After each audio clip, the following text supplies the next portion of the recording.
What is up, everyone? Welcome to the NoLife Gaming and Tech podcast. How is everyone doing this evening? Today we're going to be combining both shows into one show this week. Not too much news going on.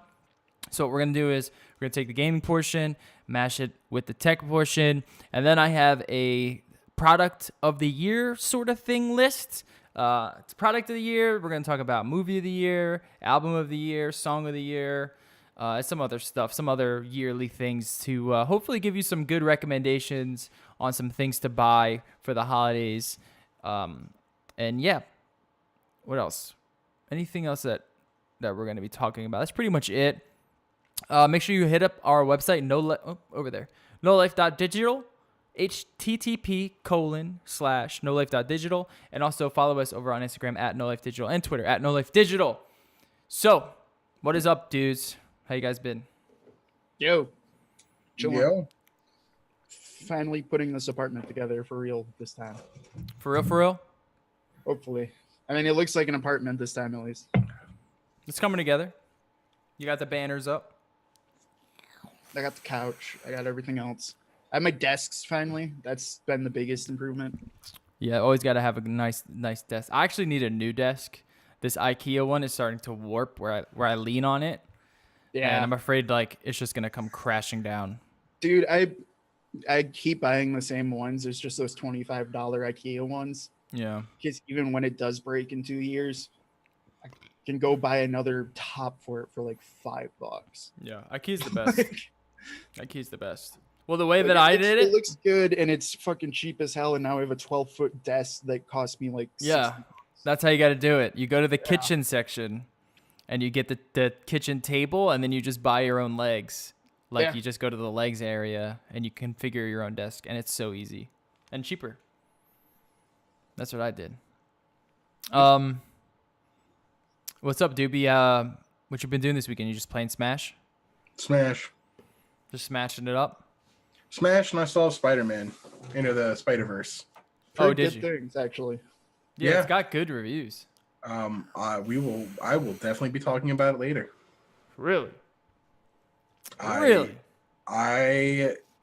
never had a comic book movie hit me in the feels. It hits you. It's a feeling type movie? Like, there was a lot of emotion. A lot of good emotion. Like things that like your usual superhero film doesn't do. Damn, I actually thought it was just like a corny cartoon movie. I had no idea. It's a really good love letter to comic book nerds, to the source material, and then Stanley. I mean, oh, that's awesome. It's the first cameo since he's passed, and it was hard not to get somewhat emotional about that. Dude, that's awesome. Now I want to see it. Yeah, Fuck. like I was in that same kind of boat of like I wasn't that excited for it, but every review's been coming out of like it's actually really fucking good. Yeah. And that's even coming like what's his name? Charlie Critical Penguin Zero. He reviewed it and said it was the best animated movie he's ever seen. Really? The animation quality, like the style and the quality, like it top notch. It really feels like a moving comic book. Oh wow. I had I thought it was just like one of those spin-off Spider-Man movies. Like, I knew nothing about it. Yeah, and the casting, like the entire casting was perfect. Like just the way they did everything, and all the slight little like it's gonna be one of those movies I'm gonna rewatch another 4 times when it comes to video, like when it's on DVD or Blu-ray or whatever. I'm just gonna sit there and go through all the little Easter eggs because they're all over. Wow, that's awesome. Damn, the only negative reviews I've seen about it were pretty much people who were just like complaining that it was like you had to be in on Spider-Man to get all the Easter eggs. Yeah. But I mean, those are people that don't watch cartoons anyway, you know? Yeah, they're the people that hate superhero movies. They hate that Marvel is this big, gigantic juggernaut that it is now. Yeah. And I get it. Like, get used to it. Yeah. I completely get it, but because that stuff is really not for everyone. Like, Kate will never watch a superhero movie. She's just not the target audience. So, like, for people like her, it doesn't make much sense. But, I mean, I'm into that stuff. I thought it was just like a spin-off, like a dumb Like something that would be on like Nickelodeon in like a couple of years. I had no idea like it was an actual movie. Yep. Oh, Well, that's good to I know. don't know if I was gonna go that far, but I was expecting it to be a Sony animated shitty Spider-Man. Yeah. Well, it's And good like to know. everything I've been hearing is the exact opposite. So it's like, Yeah. okay, I'm Yeah, intrigued same. then. I mean, when your main character is Miles Morales, which already was like at the time when, I mean, we'll get into it later, but like when the time for Miles came to be Spider-Man in the Ultimate Universe, there was so much backlash because, he's not, this isn't Peter Parker. This is a young black kid, like Yeah. half, like, he's like black Latino playing Spider-Man, not my Spider-Man. It was just a lot of bullshit, like it's like hardcore gatekeeping I know. from like hardcore nerds. And it was like, man, Miles is the fun, fresh, like young Spider-Man that like you didn't know you wanted until you had it. Yeah. Because it was always Peter Parker. And now it's like, no, Miles is totally a great Spider-Man. And like Spider-Man is like perfect for that type of attitude as well. I haven't really read much of the Miles Morales, but it seems like it's quite fitting. It's in New York City, dude. You know what I mean? Like, Yeah, of I course, mean, there's gonna be an Brooklyn. urban, there's gonna be some like type of urbanite going on. So it makes a lot of sense. So that's good. That's good to know. I had no idea it was gonna be a good movie, but now I'm intrigued. Still, I don't know if I'm gonna go see it. That might be something I might have to download. But I am intrigued, much more intrigued than I was. But in terms of Smash, dude, I just unlocked everyone. I think I'm pretty sure. How many players are there? 74. 74, I believe that's including, like, that's if you count Squirtle, Ivysaur, and Charizard as separate.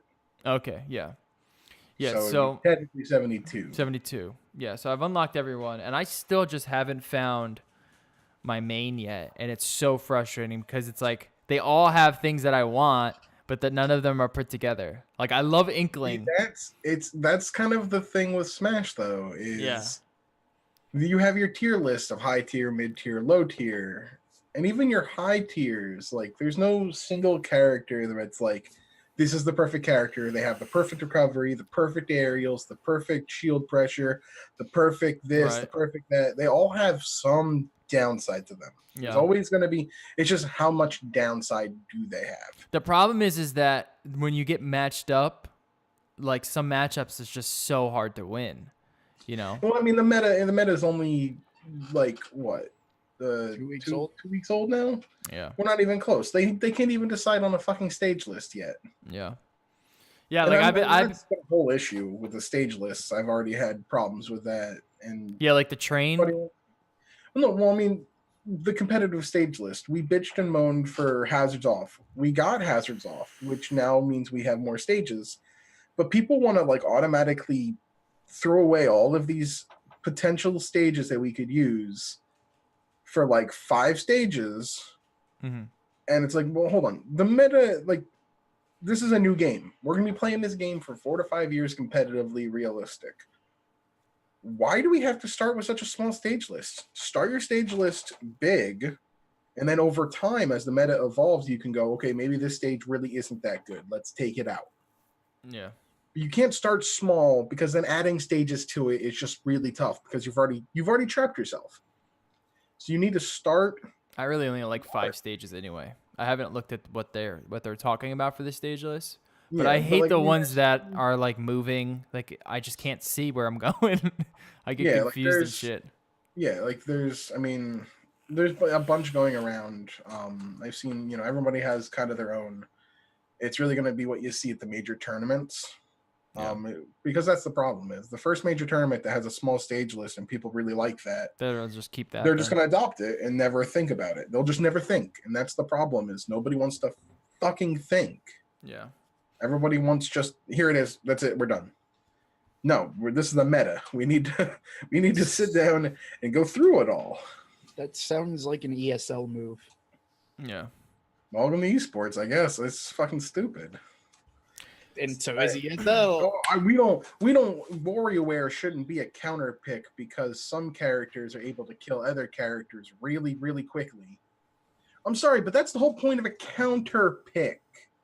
The only reason you pick that stage after you've already played a match, if you've lost, you go there because you can get those kills. That's why it's a counter pick. Wait. Say that again. What are you talking about? You have starters and you have counter picks. Okay. And the way that the rule set goes is you usually have about you'll either have like 5 or 6 stages for starters. I think it's 6 right now.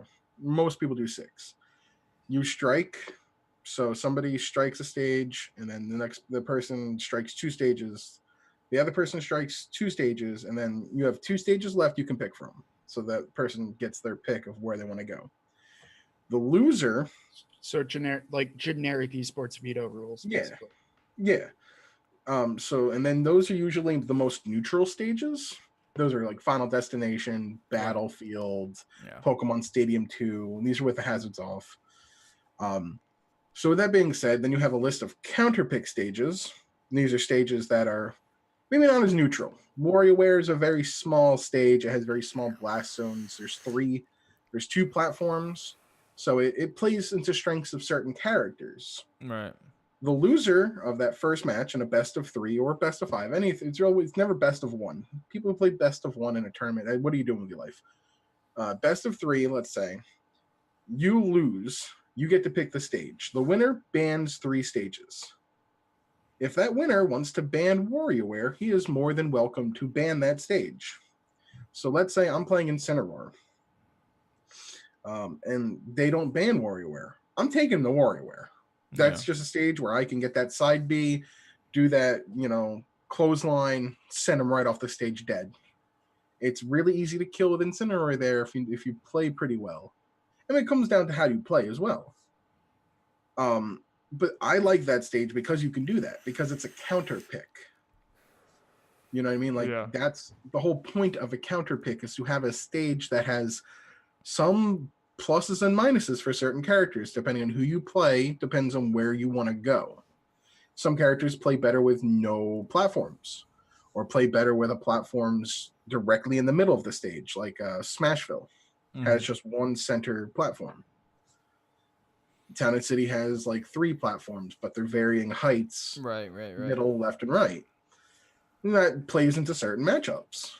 Yeah, those are usually the stages that I kind of like. But people bitch and they go, well, that stage favors this character really, really well, and they get early kills. So, ban it. If you win the match, ban that stage. Use one of your 3 bans to ban it.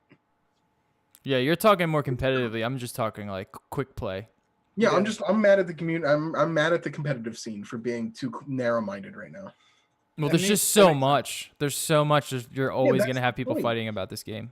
That's one of those things where also I don't understand always when like competitive games don't release a competitive mode. Right.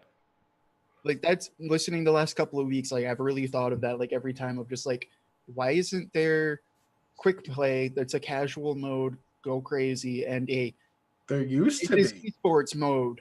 Yeah, this is what it is. There used to be.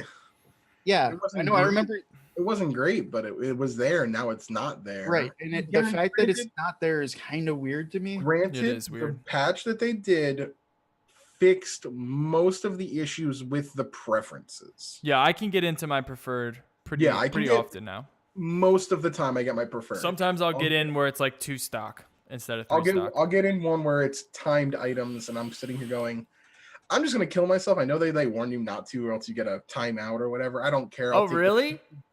If you do it too many times. But I didn't know that. Do it to just get out of the match, because this isn't what I wanted. Yeah. I immediately exit, re-enter, and I'm usually fine. 7-minute 3 stock, whatever stage I've selected as a preference. Yeah. It's better now. I played last night for maybe like an hour or 2 and only had 1 match with some pretty lag. But for the most part, the matches were okay. Or yeah, the decent. lag seems to been helped too. I'm not getting into much. Once I get my adapter, I'll feel better about it. But I also got a new router in, so I have better Wi-Fi too. Yeah, unfortunately, the adapter kind of just, you gotta hope everybody else has the adapter, because it's just like anything else here. It's whoever has the. I finally understood that's the right. It's all peer to peer. That's yeah. why they don't have the competitive mode. But no, because Aces still has ranked. Yeah. How I don't know. You can't They release a have competitive they game have without a a competitive ranked server, mode. they have a global server for GSP, which is like your Smash ranking, but it's connecting peer to peer. It's not based on servers. Yeah. But Nintendo has never based their shit on servers. yeah, it's gonna be peer to peer no matter what. Splatoon 1 and Splatoon 2 were always peer to peer. Smash 4 and this one. Don't even get me started on Splatoon's online. It was the worst. Still is. They haven't even fixed it. Hopefully now that people are buying LAN adapters for Smash, when they go back to play Splatoon, maybe it's better. Who knows? We'll see. But I understand the value of the GameCube controller now. Now I want to get one. See, I I'm telling get you, it. Game Controller is the premier Smash controller. It's the C tilt. Hey. That's what you want. That C stick is too good. You want the C tilt. Damn. I get it though.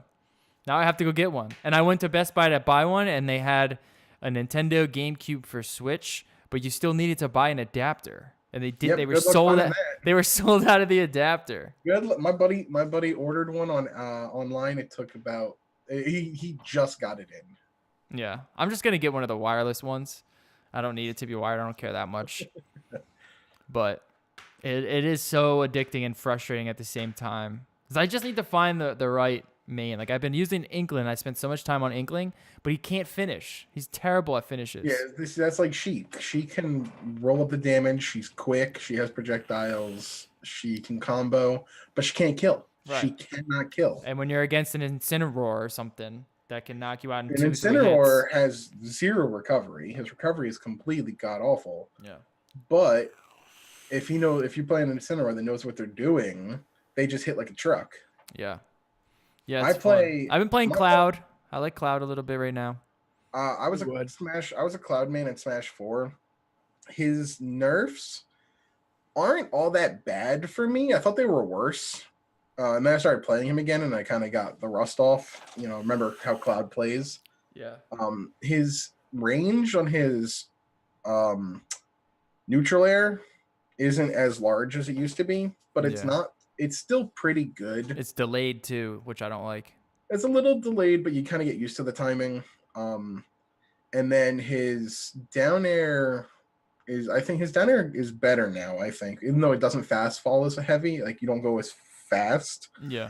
But since all the canceling, like the lag canceling is like really good. I mean, I just like short hop down air all the time with him. Yeah, see, if you did that in Smash 4, you would have so much landing lag where you would just be free to be punished. They would just, whoever you were playing would murder you. You had to auto cancel it by coming at a certain height down. Mm-hmm. Now, with the landing lag being heavily reduced pretty much across the board for all characters, which is a change that was so good. Down air is now a more viable option than it used to be. His forward air still has good range. His up air still has really good priority. And then the fact that you can't hold his limit break for longer than I think it's like 10 seconds or something like that now. See, in Smash 4, when you had limit break, you could hold it for the entirety of the match. Oh, really? You never had to burn it. And it gives you a stat boost as well. It actually makes you jump a little higher, hit a little harder, take a little bit more damage. Oh, that's cool. Yeah. It's like a bit of a stat buff. Now that it's limited to 10 seconds, people say that as a stat, as a nerf. I don't think it's that bad of a nerf, but that's because my play style is very rush down. I would always throw out my limit break. Me too. Like I wouldn't hold it wait it like some people did. I would throw it out and use it. Yeah, I don't like to hold it. I like to throw it immediately because I can always just get it easily. Like I'm just playing Inkling. I'm good at figuring out when to get it up, and then so that's how I play it. Yeah, so that and I like Link too. I like Link. Link is really good. Toon Link. I don't like the new Link as much as I like the old Link with the remote bombs. I'm not a fan of them. Yeah, they're a little hard to get used to. I think my problem with the remote bombs is if somebody else grabs it, you can't blow it up in their hands. Yeah. I feel like you should be able to do that because then it's a useless thing that you've put on the field. Yeah, I usually just scare people away from the edge and then just punish them from there. Yeah, I like Toon Link. Not you. I like Young Link actually a lot. Yeah, Young Link's good. I Link's like all the Links actually. Young Link plays like a faster Smash 4 Link. It reminds me of almost a Melee Link, really. Like Young Link from Melee. Yeah. He's a lot of fun. The fact that his arrows shoot you direct, like straight up vertically, are interesting. And his aerials come out super fast. And then, of course, Captain Falcon. Yeah. I just got whooped by him recently. I saw a tournament the other day where Captain Falcon did the stomp, shot his opponent up in the air, jumped up and did the knee. And that wasn't something you really did in Smash 4. That's a melee thing. Yeah. Seeing that, and then I feel like his moves just take priority over like everyone's moves. So it's so hard to get out of a juggle. The up air is like up air is like I mean Falcon in Smash 4. In Smash 4 in 64. Up air juggles are like his thing. Yeah. You just can't get out of it. So any character I play has to have a good up air. I cannot play with a bad up air. Plus, then you get to like shoot him and punch him. Yeah, that's why I don't like Ike as much in this. Is they changed his up air. It used to be like he used to like swing his blade in like a twirling fashion that had such a really nice hitbox, and now he just has this generic this. Yeah, it's slow. Which sucks. I hate it. I think that was one of the worst changes to Ike. All right, let's get off Smash. That was our Smash talk. Let's get into gaming news. Some more Switch sales going on. Switch is the fastest selling console this current generation. Bada bing. Yeah, up until this point in its life cycle compared to the others in their life cycle, but to be fair, now is that just Nintendo or is that all? That's all of the current generation. So Current like hardware. at this point in the PS4's life cycle and this point in the Xbox One's life cycle. It makes sense. But here's the thing. Nintendo isn't really competing with PlayStation and Xbox. Their systems have been out. People have already bought their systems. There's no new systems that they're releasing that Nintendo is competing with. Yeah. It's always been that way. They're always late to the party with their new system. But that's the thing. They're late to the party. So they have a whole market they're not competing with in terms of like generating new sales at the same time. Like, you know, yeah. If Xbox and PlayStation release within the same week for that new console, they're fighting. The thing is, though, which will be 2020. Well, the thing is now PC gaming is massive. Like it really is like it's a console competing now. Like almost, yeah. and that's every the gamer I know is, oh yeah, I'll buy a Switch. I'm not gonna buy a traditional console. Yeah, you'll have a Switch and a PC. Yeah. Yep. Especially since Microsoft games all come out in PC anyway. Right. So it's gonna be really interesting next year when the PS5 comes out, when the Xbox One 2 comes out. That's when it's gonna get interesting. The only difference for that was about a PS4 because of exclusives. Yeah. Otherwise, no, I wouldn't have bought one. I've always said since I think people are gonna wait now to buy their PS5s and stuff. Oh yeah. Yeah. All of the rumors are already coming out.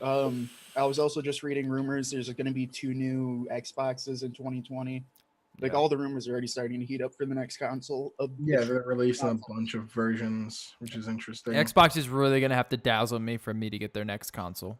That's for sure. Their software. Really? Their software is going to have to be there. Their first party content has to be there when that console drops. Yeah, or their hardware has to be that much better than PlayStation's hardware. Like Which if it's like a mile difference, then I will go Xbox. That's the thing. I don't think they're going to be miles ahead. It'll be a minute difference. Right. It'll be the same parts like the last, not the Xbox One S, X.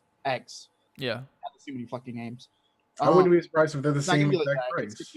It's going to be the same components in both. It's going to be the new AMD shit and the new Navi shit. Yeah. They'll come down to what software are they going to each be offering first party wise when they drop them? We shall see. Smash Brothers sales tracking very well. Uproots Pokemon Let's Go is fastest selling Switch game. Again, kind of obvious, I think. I just find it funny that Let's Go was the fastest selling Switch game that came out. And that came out last month. And then not even a full month later, this one is now the fastest selling Switch game. Yeah. They're selling a lot of good unit. They're selling a lot of software. Yeah. I think we'll see a slowdown now that everyone has these games. Yeah, you'll see a slowdown, especially since like these winter months. It's usually not. I would say after December, right around January, February is the kind of like the weakest months for Nintendo. That's where For they all usually don't of have them, anything really. new. Everything. Yeah. It's kind of yeah, nothing really big.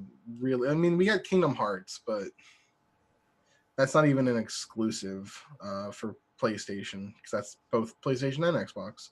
I just mean like literally every product January and February is gonna be probably. Yeah, they hit Yeah. it down, and then spring comes, and then we'll see some new shit, and then that's when we get back to sales. You'll and see then Fire post-summer Emblem, sales. and I wouldn't be surprised based on how many systems they're selling. That if I wouldn't be surprised with because Fire Emblem has been doing really well, popularity wise, especially with the mobile game that they had released. Like it's one of the biggest money makers for Nintendo right now. Yeah. I wouldn't be surprised if that Fire Emblem Switch game would be called the best selling Fire Emblem in the West. Yeah. Which it doesn't need that much really to do. But yeah, it's one of those for like franchises that were originally big in the East are kind of gaining their popularity in the West. Dragon Quest, you saw that with Persona. Right. But something like Fire Emblem 2, I would be excited to buy. Hey, I mean, I enjoyed the Fire Emblem games on the 3DS, but now you're giving me essentially a console quality Fire Emblem that I can also play on the go. Exactly. Hell yeah! Like no, it's just but it's also for me too. Like that is a Nintendo game at heart to me. Mm-hmm. Like that's like one of those like older like, yeah, dude. You mean like the Advanced Wars style kind of like RPG, like battle RPG. Like yeah, I'd be so hyped on that. Strategy. It's a strategy RPG. Fucking ARMS. And it's hard. And they're hard games. Like they're notorious for their difficulty. Dude, I bought ARMS and I played one game of ARMS and that was it. What That's a waste $60. of money. What a waste of money. I traded ARMS back into GameStop. Dude, that's where buying buying the physical came into play. I got baited. I got baited so hard on that one. Yeah, I think we all did on that one. Well, we did it for the memes. Germany's taking legal action being taken against Nintendo's no cancellation eShop pre-orders. Those of you who pre-order your Nintendo Switch games digitally will have noticed that Nintendo doesn't allow you to cancel pre-orders on the eShop. It is stated when you go to pre-order that it cannot be canceled and the money will be taken.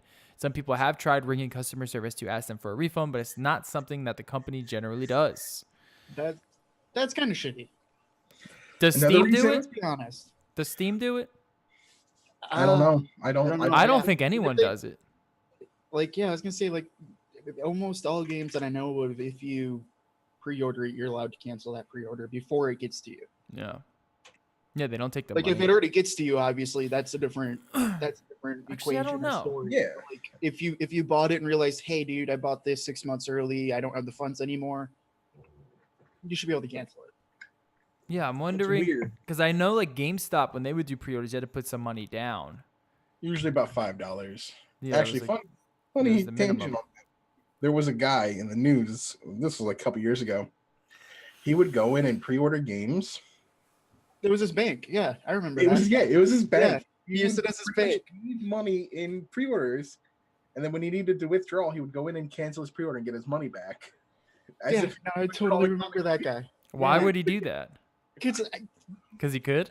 Is that much of a nerd? I don't know, dude. He didn't want a bank account, so he used GameStop as his bank account. It was really silly. I remember. Well, I guess if you could figure out a way to like stay anonymous while doing that, that would make sense. God, that's genius. Right? Yeah, but that's interesting. I wonder if you can cancel your pre-orders on like PlayStation or Xbox. I'm not exactly sure how that works. I mean, usually they don't want you to. Usually, I know they don't want you to, but like you should be allowed to under any of the systems, in my opinion. Yeah, like, you should. But then again, I understand why you shouldn't either. Why they wouldn't. But they should definitely make it explicit. Hey, you're not gonna get your money back, so make sure you really want this fucking game. Otherwise, we're taking the money out of your card. Don't call us and start bitching. Like it needs to say exactly that when you go to pre-order something. Don't try to hide it. Don't pre-order games, people. Yeah, or don't pre-order games. Yeah. That But should still, be. I don't know. I think I don't. It's Well, crazy it's not that the limited everyone edition. says don't pre-order, yet everyone pre-orders games. I usually pre-order I for don't. limited edition games. so I'll I think- pre-order like the night before, but still, that's a pre-order. I Nope, don't know what I- the game is gonna be until I play it. I don't think I've pre-ordered a game in like 3 or 4 years. Good. It reminds me, I gotta go pre-order Kingdom Hearts. No, don't Wait, do wait, it. I don't. No, I'm sorry. Wait, I'm no, sorry. that's a lie. I already I- pre-ordered Kingdom Hearts. Oh God. That's a lie. The only games I've ever I got the pre-ordered are special World of edition, Warcraft so- expansions because I know I'm gonna play it at some point, no matter how bad it is. Yeah. Wayne, I got the special edition. Don't. Oh, I know. I already assumed that. I already assumed that. I just want this game to be over with. Capcom's Mega Man X 25th anniversary art features new character designs. You can check these out here. This is interesting because Look at this guy. So when they had the Mega Man Legacy Collection, they had a piece of like art in there was like a thing you can unlock, like like gallery of like concept art, and there was this weird art that was in there, and nobody really could tell where it was from. Turned out it was a new design for the Mega Man 9. Rockman. So Mega Man X Collection had a thing in the music part where it was for nothing from the other X games. So it's kind of similar to that same situation, and that these are new designs, maybe in Mega Man X9. And Mega Man 9 did sell, Mega Man 11 did sell really well. So who knows? They might be reviving the X franchise as well. I think Capcom should do it. I always thought they were better Mega Man games than the regular Mega Man games were. I was never a Mega Man fan. Never enjoyed it. If you want a really interesting video that talks about like how you evolve a franchise,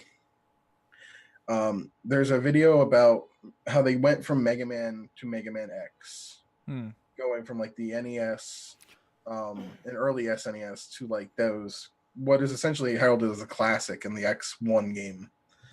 And it's a really interesting video about game design. So you can look it up. I wonder who would you say had the best evolution in terms of a franchise? In terms of that's a good question. That's something you kind of actually have to think about. Because at one point I could say Final Fantasy, and then that turned around on itself. Yeah, that went full went circle. the other way. That Like it went full evolved and then circle. devolved real hard. I don't really know. There's not many that I would say- where the franchise actually got better and stayed at the top. Right now, probably Persona. Okay, Right now, I'm I would say unfamiliar with the that's previous probably ones. Persona. but I could see One and- how one and two 5 were being the more best like one. 1 and 2 were more like Shin Megami Tensei. 3 was a different approach to it, which is where you started to get that like life sim stuff. 4 was really big, and where the popularity kind of started to pick up in the West. And then 5 took everything that 4 did and made it even that much better with a better UI, better, I would say, better art direction. And Yeah. of course, the better graphics. I might have to say Witcher. Like, I might have to say Witcher. Witcher 1 aged awful. Witcher 1 was not a good game.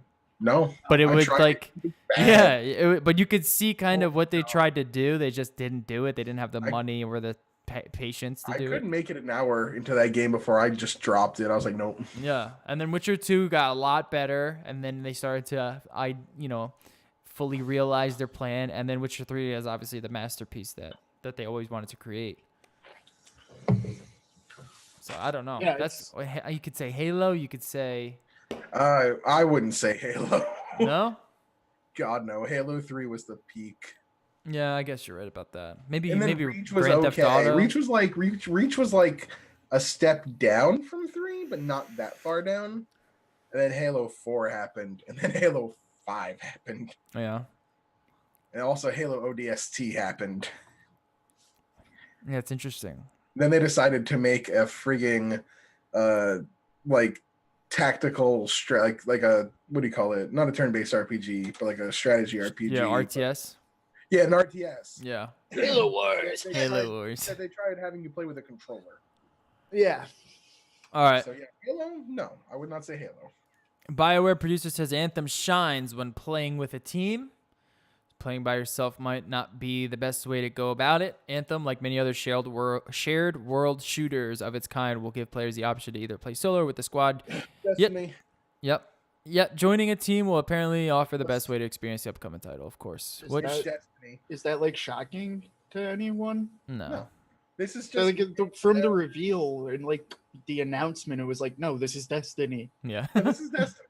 You're playing Destiny. Nobody should buy this game if you don't like Destiny. Don't buy this game. I want to see the amount of I'm people not that will buying buy this it. I like game and not Destiny. and who didn't like Destiny, because I guarantee you there's going to be a lot of knuckleheads out there who do. I didn't like Destiny, but then again, like by the time I got into it, all my friends had already passed it. I mean, I'm interested in it, but I'm not the hugest Destiny fan, but I can see why people like it. I like But- Destiny. I think Destiny's fun. But Well, it gets like, boring I get quick. what- Yeah, like I get why people like it, but it's just like it's very basic when it Yeah. comes to like that kind of looter shooter. Like it's incredibly simple. Yeah. The gunplay's good. It feels good, but like the whole rest of the game is baby's first action RPG, basically. Yeah, it's a So, like- super simplified loot grind, bullet I get sponge. why some people would also be more interested in like, hey, maybe Anthem will be a little bit more complex. There'll be more mechanics there, things like that. But it's not full on like Warframe, Yeah. which is just crazy over the top. Or yeah, That's a like, perfect. there's a perfect market way to there. realize it. but there's also other games I've been made aware of that sound interesting that might compete in that space next year too. There's a bunch of developers from Russia have been making something I think it's called Project Zero, something like that, which looks, I don't know. I just saw a game reveal of it yesterday or like the last week here, because they've only revealed like pre-alpha and it's just a team of 50 people working on it. Looks pretty cool actually for that kind of survival style action RPG game, but that's also a bit different than Destiny. Hmm. But it gives me those vibes because like the art style looks a lot like No Man's Sky, but like better. Right. I Yeah. don't know, I'm interested in following that up for more of a survival style, but like there's been a lot more games in that sci-fi shooter play with your friends genre coming out. I'm just saying, there was a time where you could say game made by BioWare and you would have my money. Yep. And now it is. Same with Bethesda, same with Blizzard, Yeah. same with It is now a lot of these old a lot of these old companies are shit. I mean, to be fair with They're Bethesda, dying. they've always released broken products. Just listen to Todd Howard. It'll work. They have, but it's one of those like. You can always rely on They're getting- Rockstar and CD Projekt Red. Like, See, but how I'll put my long hand. do we got for those? We'll 'Cause see you next year Yeah, or whenever that's- Cyberpunk comes out. That's the shitty part. Is like, okay, no, I think Cyberpunk will be good. CD I Projekt hope Red's so. on their rise up, but like I'm noticing a lot of these companies are like, you got about a 10-year, 20-year shelf life before all your devs quit, and management changes that you're gonna make some really great work, and then as soon as you get bought out or management changes and your devs leave, I mean, the then whole it goes yeah, to shit. yeah, That's yeah. like It's just the every life company cycle. It's just the Yeah. life cycle at that point. That's true. Because like it's happening right now with Blizzard being owned. They're Activision's pet at this point. Yeah. Bethesda's going down a shithole. BioWare got bought out by Microsoft. Right? Yeah, Microsoft, right? I mean, Dice, the whole Dice EA thing. Yeah. Say the same Like, about it's- Dice. I think that's Duty, Anything- Call half of a Duty. Anything that EA touches, yeah, just 10-foot pole. Yeah. before they close the studio. Well, that's what happens. They touch it because you're- they can buy that studio real cheap. If your favorite indie studio ever gets bought out by EA, they're dead. That's it. That's a wrap. But I mean, yeah, I think a lot of that's management changes, project lead changes. No, that's exactly what it and is. Yep. then devs leaving. That's exactly what it is. It's just the life cycle of the business. I mean, your devs aren't. Everyone's not going to stick at the company for decades. It's just not how the employee works in the modern age anymore, unfortunately. Well, yeah, and it's that, but then it's also, it's a lot of it is the buyout culture in the tech world Yeah. of like, yep, we're gonna buy them out and we're gonna give them a new CEO and the project leads are gonna change and whoever had that vision is just gone now. Yeah. And they've they already made their money, the guys at the head of the management. So then they're like, I kind of want to do this passion project, this weird little indie game. And in the meantime, the company that they used to own gets churned out. All right, Alfonso, how do you say his last name? Ribeiro? Alfonso Carlton. Ribeiro, Carlton, and the Carlton. Backpack Kid both filed suit against Epic Games and Take-Two over dance moves. So we have 3 lawsuits regarding dance moves Here's- being stolen by Epic. All I'm gonna say about the Backpack Kid is if you actually look up the dance, you can trace it back to videos from like 2012 and 2011 of other people doing that dance. But the thing is, Wait, I'm confused. he made the Backpack. dance. That's the thing. He made the dance. You know, it's the Made Backpack the- Kid dance. The Carlton is the Carlton for a reason. I don't know if Alfonso even has any room because that's for the show. He was hired Yeah, on I a don't show. even think he is the actor, like unless he specifically put in the copyright for it. Right. You know, So he might not win that. He might just be doing it just I because just he think wants it's some everybody's fame. trying to get a piece of that Fortnite pie. Oh, that's all exactly what it also- is. Backpack Kids definitely made money off of this in the past. Yeah, he's made about He's as not- much money as possible. Yeah, that and you could I'm make. looking him up, and the first things that are coming up are YouTube videos of him judging people doing the dance. Yeah, that's. I mean, He's on record like months ago saying that he was happy that the dance was in Fortnite. yeah. And now that he sees that other people are suing Fortnite for money for the dances, No, he's his like, lawyers. It's his lawyers. It's not him. His lawyers are probably like, we can squeeze we some can get you cash. out." cash. Yeah. We'll get you cash. He's like, fuck it. I don't care. I don't play Fortnite anymore. He's 16 years old. He Yeah. wants the cash. Yeah, I'm all for Backpack Kid getting as much cash as possible off that stupid dance. Fortnite or Epic, cough it up. The Carlton's a little bit trickier because he was a character of a show. That show is not owned by him. That show is owned by a production company. I don't know who, but that production company owns the rights to the Carlton. That's what I would say. So maybe Will Smith has a check coming his way. Final Spider-Man DLC dated. It's the last gaming I news. also just can't take Backpack Kid seriously. I've never heard his voice before. Never heard his voice before. Keep it that way. He's just a meme, dude. December 21st, we're getting the Silver Lining DLC, the final one. And then hopefully we get a new Spider-Man next year? 2 years maybe? Who knows? PS5 maybe? What I will say is, What a great game. Yeah, the creative team behind Spider-Man, I trust them. I trust the same team that did Into the Spider-Verse. There's a lot of trust with the Spider-Man brand right now. I would say that. Oh, for sure. And I'll start playing Into the it. Spider-Verse actually has the suit from Spider-Man that with the white logo. It's the That cartoon was suit, right? specifically- Well, the one with the white logo was specifically made for this game.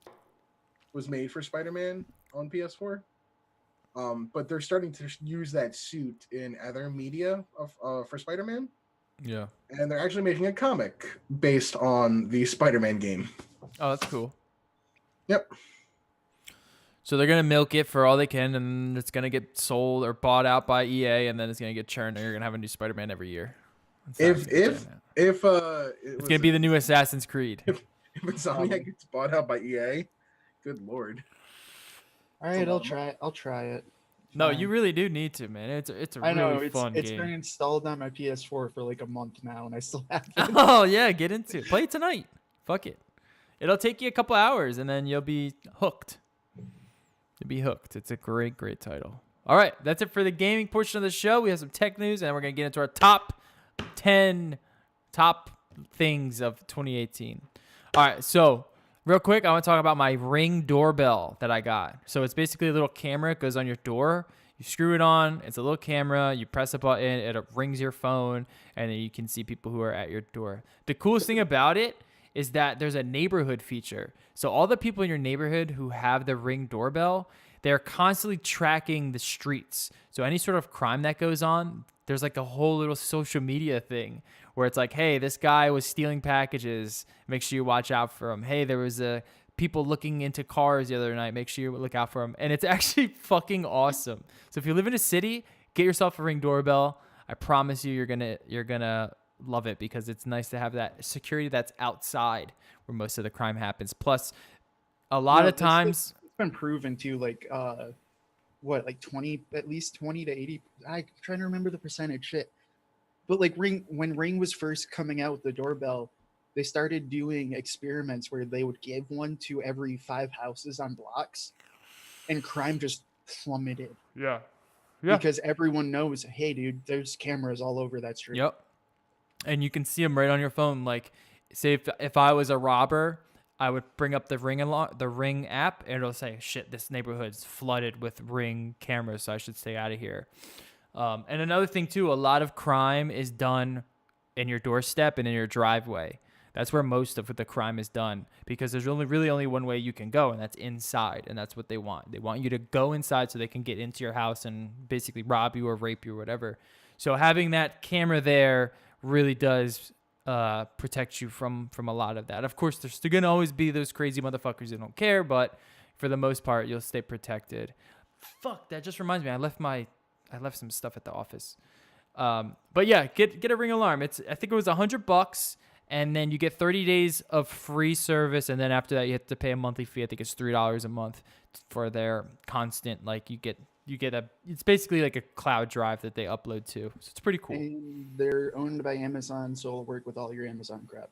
Yeah. Unfortunately, the one that I got doesn't work with anything. I was told by the guy at Best Buy it did. He lied to me.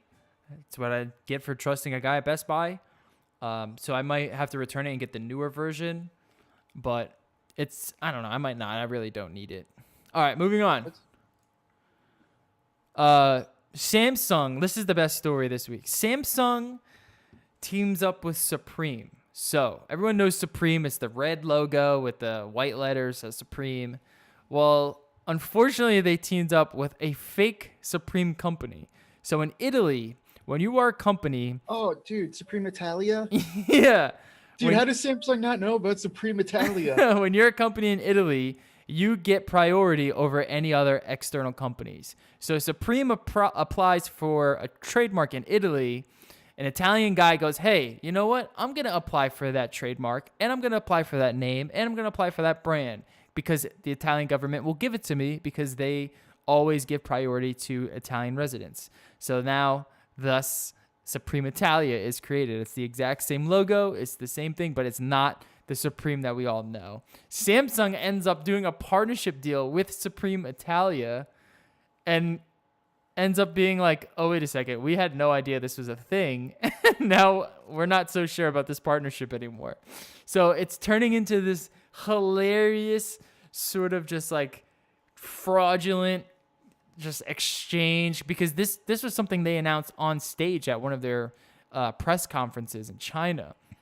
It was a China event, and they're on stage talking about, we're partnering with Supreme, and everyone's like going nuts. And then comes to find out, Supreme ends up being like, hey, definitely not. No one contacted us, so you might be getting screwed over by the Supreme Italia brand.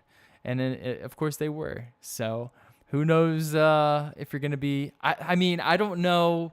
I'm almost positive Supreme Italia has somewhere in their contracts that there's no way that you can get out of this deal unless you pay them out. Like, that's what they do. Fortunately, Samsung has a lot of money, so they're just going to have to pay their way out of it. But Supreme Italia, you guys got a nice big old paycheck coming your way, hopefully. It's fucking hilarious. This is this is part of the press conference here. 我们大家都知道，时尚风格的英文是 style。 This is also one of those things where brands just go too far.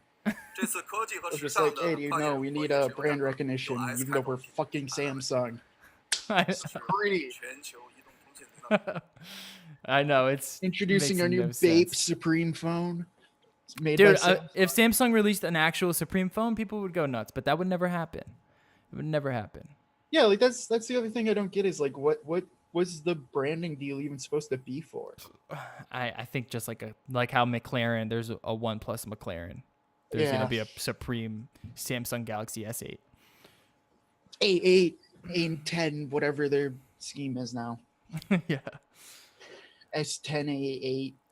All right, so if you're unaware, Houdini is a CGI program. They do a lot of rendering stuff. They released their Houdini 17 sneak peek video, and it's insane. There's a lot of really cool rendering techniques being used.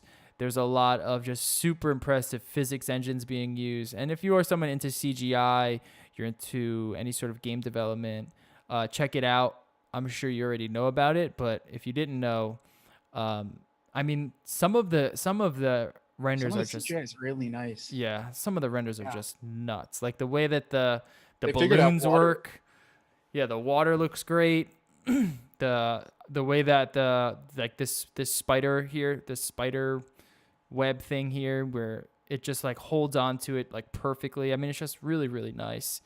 And then towards the end, you can see like they've done the water and the foam like perfectly. It's just really impressive stuff. So I have no idea about this stuff, but I'm sure some of you will know a lot more. Oh, this one's cool too. So basically, there's a horse that they modeled, and they can give the horse different sort of meshes depending on the angle that its arm is bending. So you can actually see the way the muscles kind of work in the horse just due to almost like a keyframe, which I think is really cool. You can see here with the guy flexing. And it just gives like another level of realism to an object without actually having to go in and manually code in and keyframe each and individual aspect. It's just all done in the engine, which makes it super easy.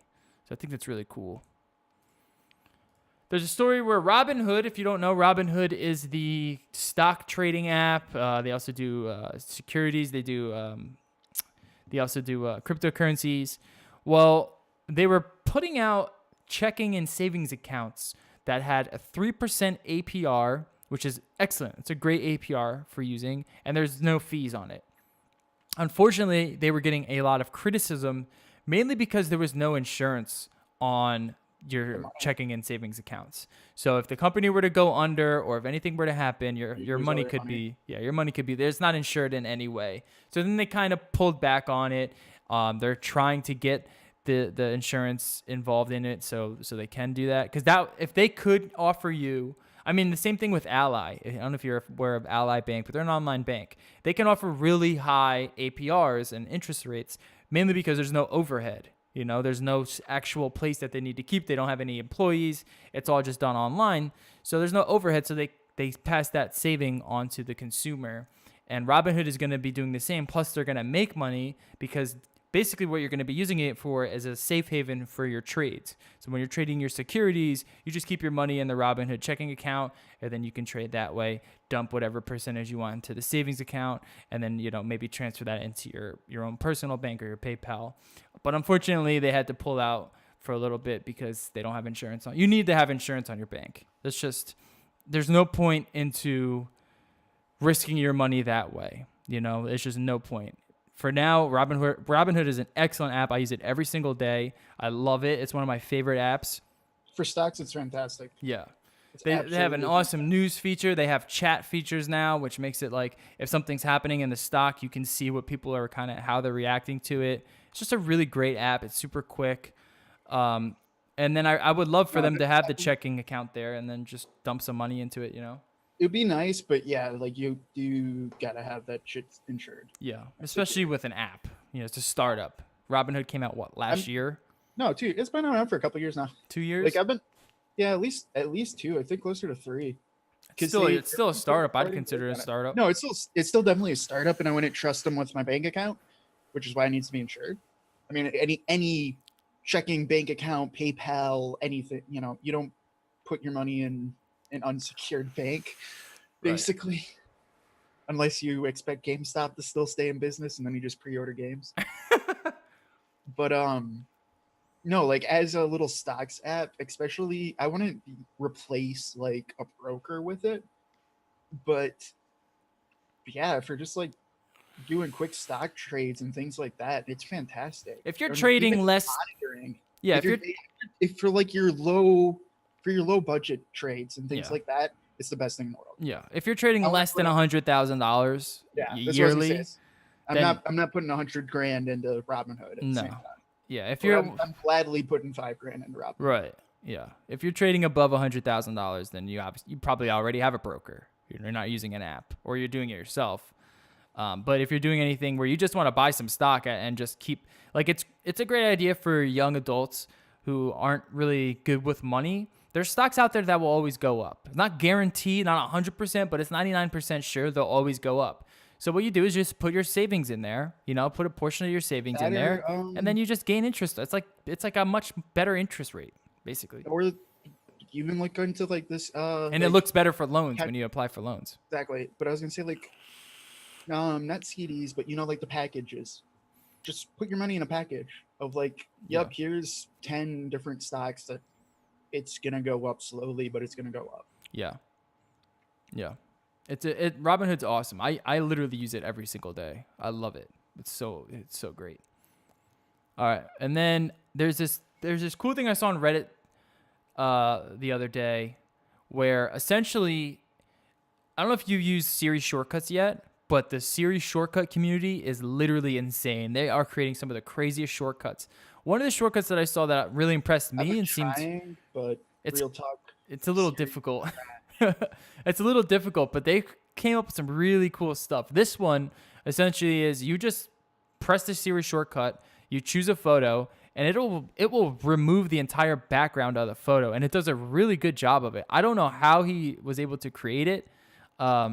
They figure all that out, but I mean, if you look at the video here, it looks great. Like it looks really well done, and it took him like 2 seconds to do.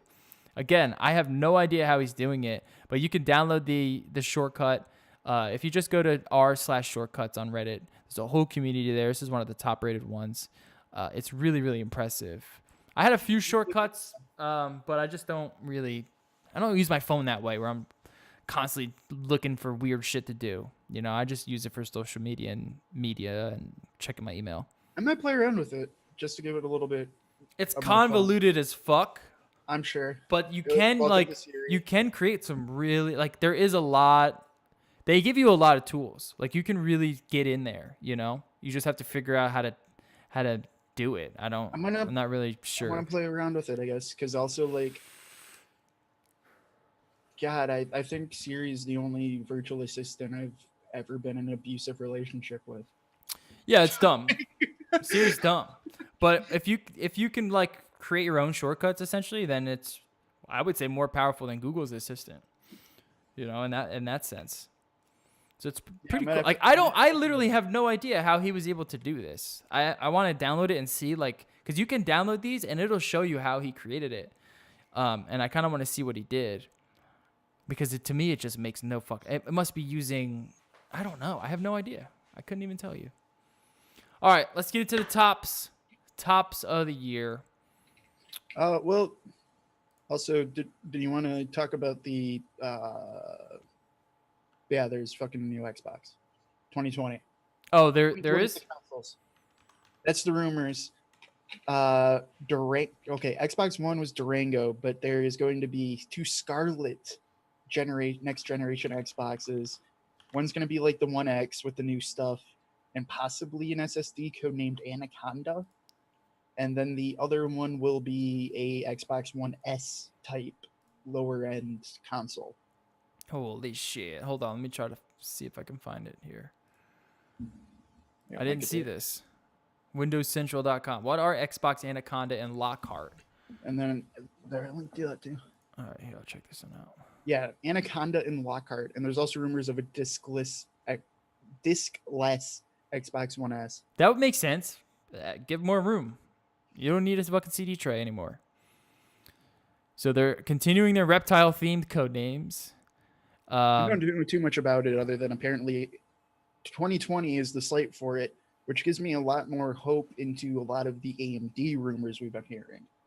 Yeah. Because all of AMD's stuff is based around the idea of system on a chip stuff, basically. Yeah.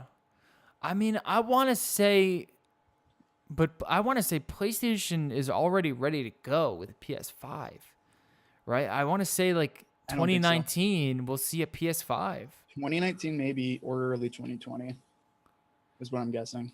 I'm guessing they're both going to come around the same time because I think there's no point of releasing a PS5 until the Navi stuff is out. Well, maybe they have a special deal where they can release it first. You know, possibly, but like again, it's because they always have released their consoles first. Pointless to I don't know. At least to me, it's pointless to say, "Hey, we're gonna release a PS5 still based off of Jaguar." No, it'll be the new. It'll be the new SoCs, but I want to say, if we're looking at a 2020 release, because we've already heard murmurs of PS5, maybe we'll hear it in like late 2019, and we'll see it maybe early 2019 or super late 2019 at the earliest, and then we'll see the Xbox maybe come in spring 2020. But yeah, that makes sense because it's all going to use the AMD stuff, both of the consoles. I want to see how powerful it really is, because the only way to go is 4K, 60 frames per second. That's the only thing they could literally do with these consoles for it to be competitive against PC, but also be competitive like in the entertainment market. We can already do 4K 30. We need that extra 30 frames, which is a lot more intensive than it sounds.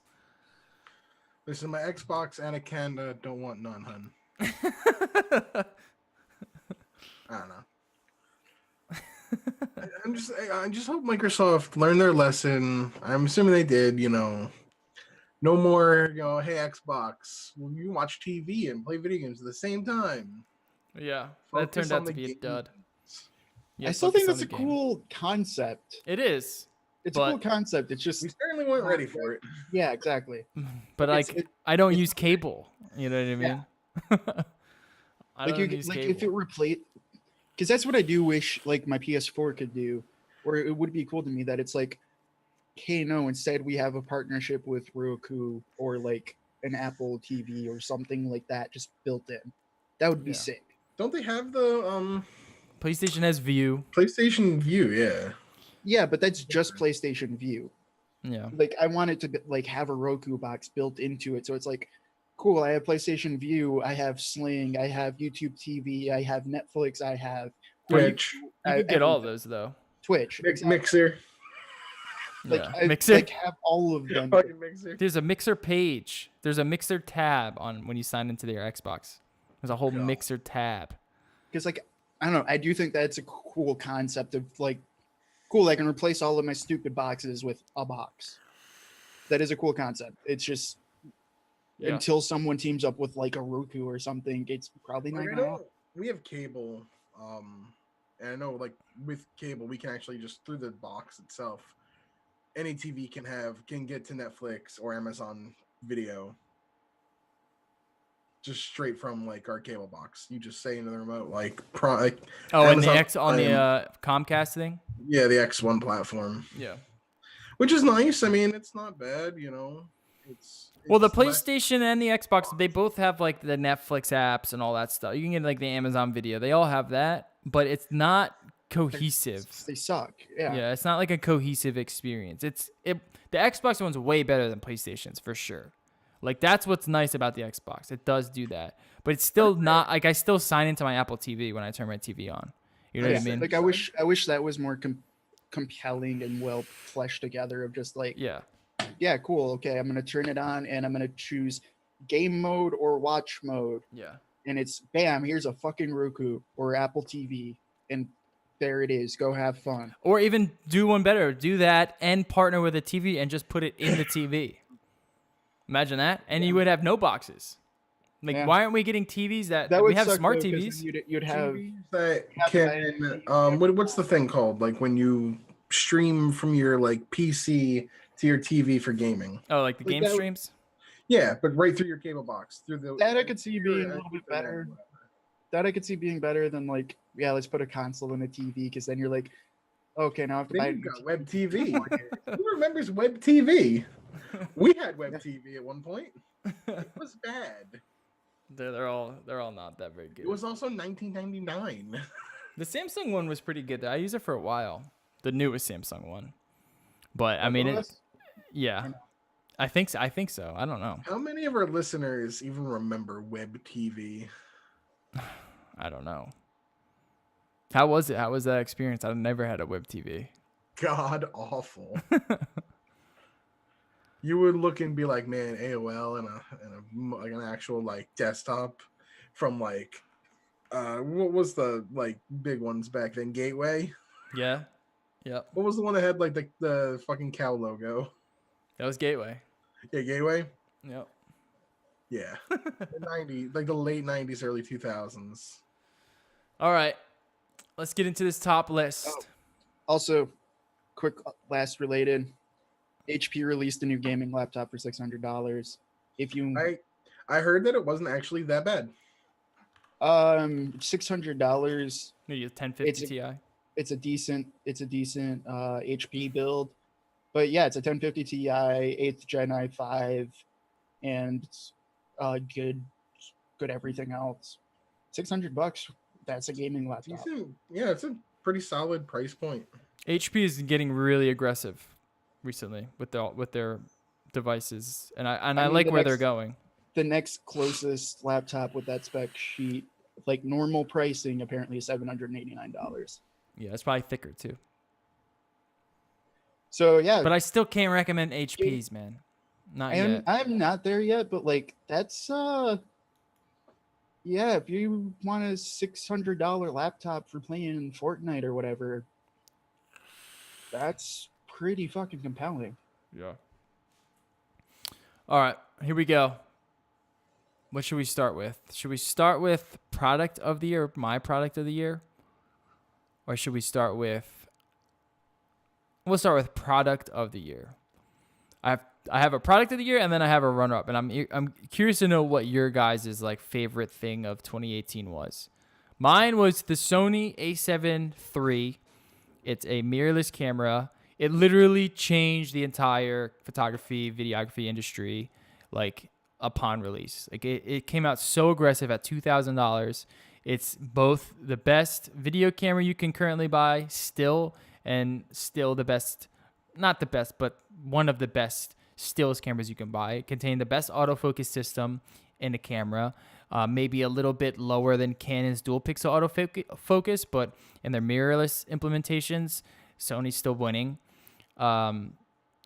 It just had like literally every feature you could want in a camera at $2,000. So in order to get a camera that could do what the Sony could do, you were at least spending $4,000 on the DSLR range, and then I mean it has cinema features in it, and those cameras start at like $8,000.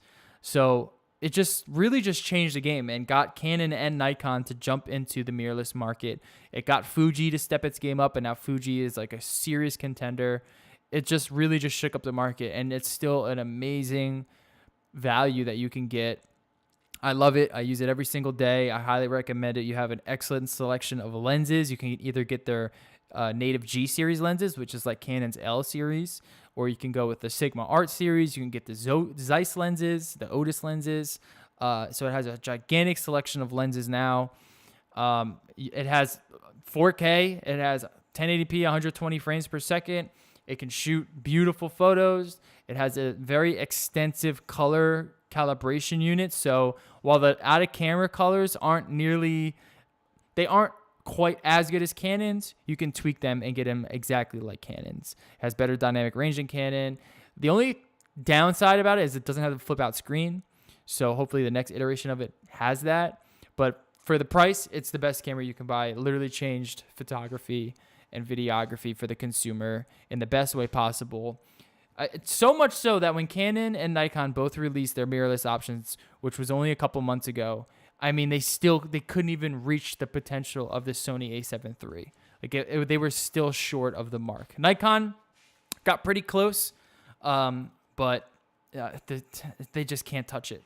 Sony really came out of the gate swinging with the a7 III. So I'm excited to see what the next cameras come with.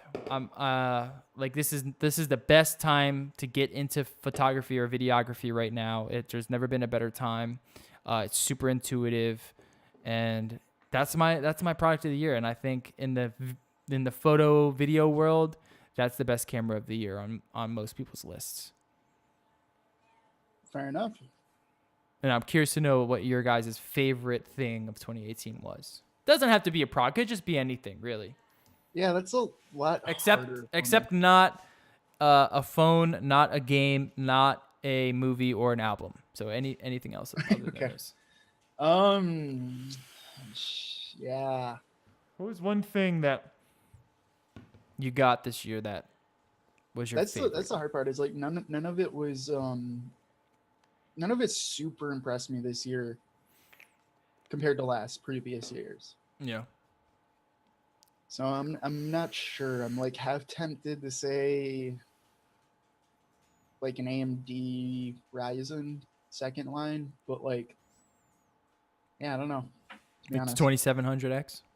probably just for price to performance, that's pretty sexy, and it's not like Intel's current mess of. What about Threadripper? Threadripper's sick. I don't have it, so I don't know. Yeah, the Ryzen's. What about RTX 2080 Ti? Yeah, it's not out yet. Yeah, fuck no. Because that's been the hard part. Is like a lot of tech this year has been AMD is really been, overpriced and shitty. yeah.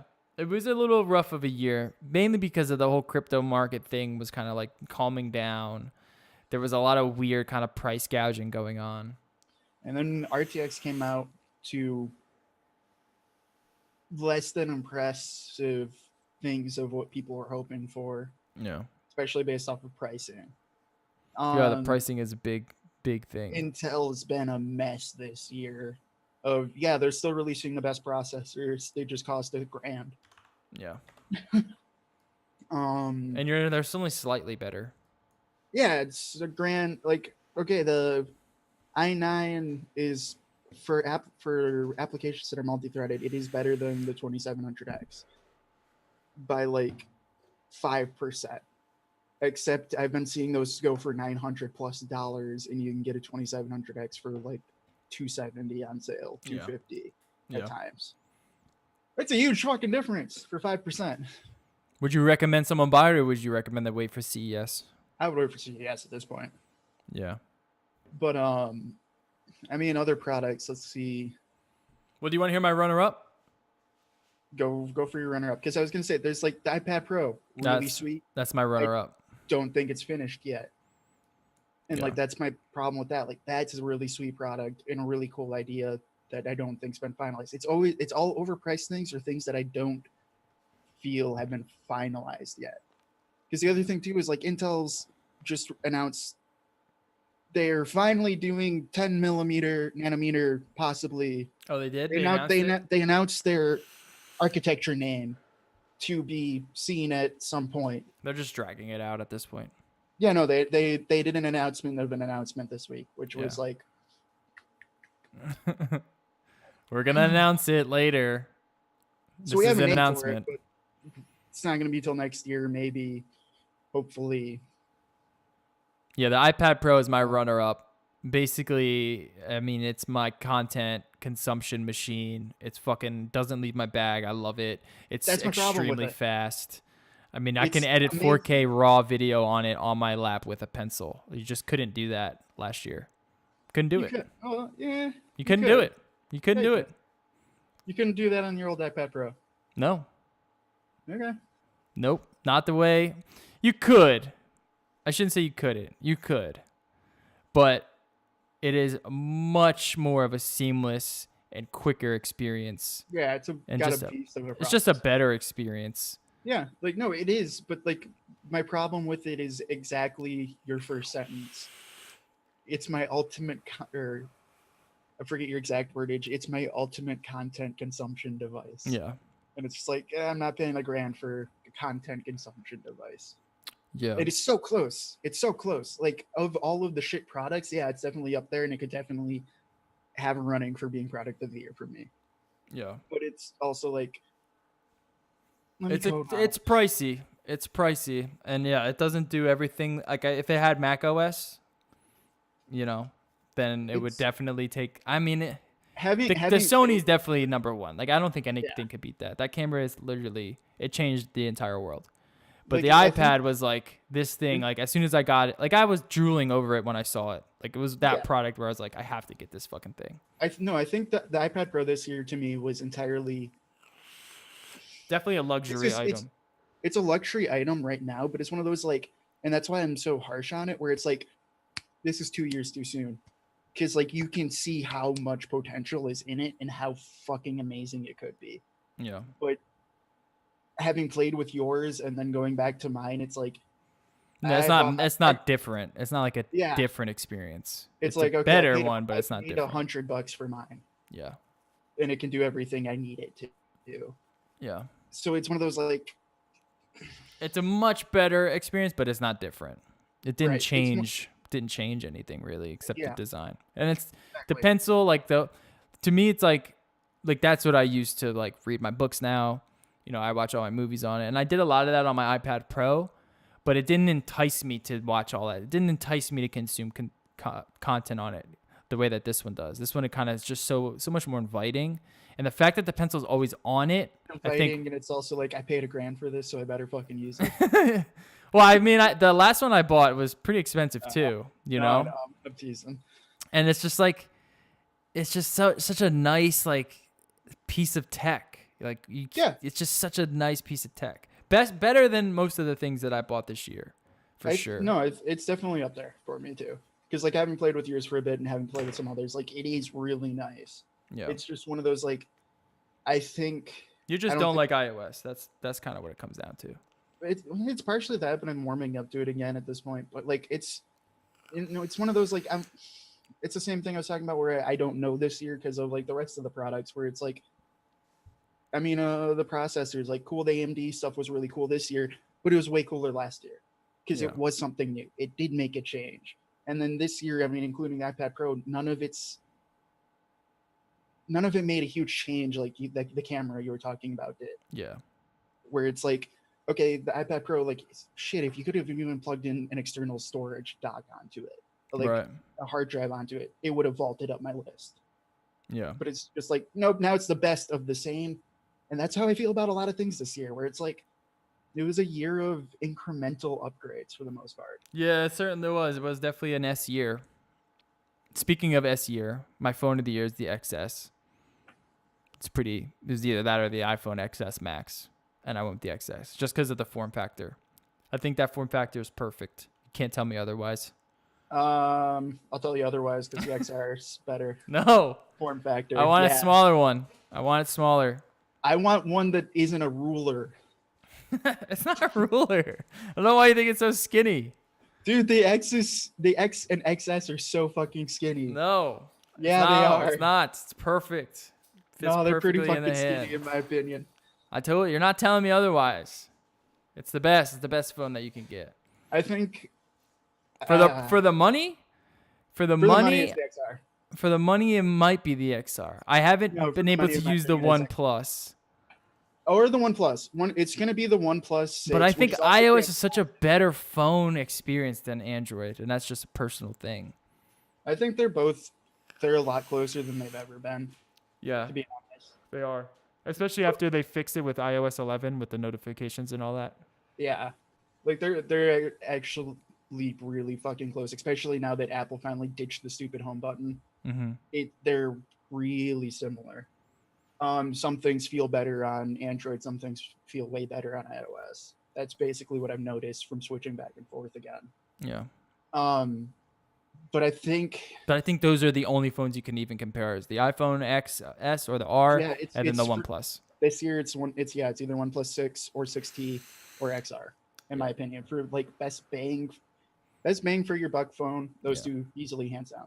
And I am more partial to the XR just because it's iOS, and I mean it's a slick phone. The LCD is great, and it's the size. It's a perfect size. Well, that's why I like the XS over the XS Max. Because the XS Max, I mean, it is a powerhouse of a phone. It's just too big.